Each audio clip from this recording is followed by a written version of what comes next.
काय मग सारिका, कसं चाललंय काम?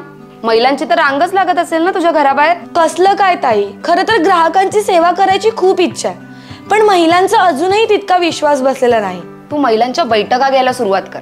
पण ते कसं आणि त्याने काय होईल? हे बघ, आपल्या बायकांना गोळा करणं काही अवघड काम नाहीये.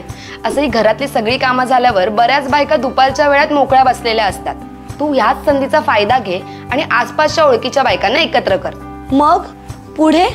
पहिलं म्हणजे तू त्यांना स्वतःची ओळख करून दे. बीसी सखी म्हणजे नक्की काय आहे त्यांना पटवून दे. बीसी सखी नक्की काय काम करते हे त्यांना सांग. पुढे तू त्यांना बँकेच्या व्यवहाराबद्दल प्रश्न विचार. जसं की तुमचं बँकेत अकाउंट आहे का, तुम्ही बँकेत पैसे काढायला किंवा भरायला जाता का, तुम्ही एखाद्या योजनेत गुंतवणूक करता का. त्यांना पैशांच्या बचतीबद्दल माहिती दे. विविध योजनांबद्दलही माहिती दे. विरंगुळा म्हणून ना त्यांच्याशी खेळ खेळून त्यांना गुंतवणुकीचं महत्त्व पटवून दे.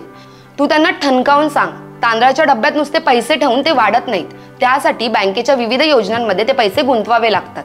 पण ताई, याने त्या माझ्यावर विश्वास ठेवतील? त्यासाठी तुला काय करावं लागेल माहितीये? तू अशा कस्टमर्सची उदाहरणं दे ज्यांची बँकेची कामं तू केली आहेस आणि ते तुझ्या कामावर खुश आहेत. मग बघ तुझ्या घरासमोर कशी महिलांची रांग लागते ती. चालेल ताई, मी आजपासूनच कामाला लागते. खरंच आज खूप मोठी मदत केलीस तू मला. आणि ऐक, या अशा बैठका महिन्यातून किमान 2 वेळा तरी घे. कधी कधी या बैठकांना मार्गदर्शक म्हणून बँकेच्या अधिकाऱ्यांना बोलव. याने काय होईल, गावकरी निर्धास्त होतील.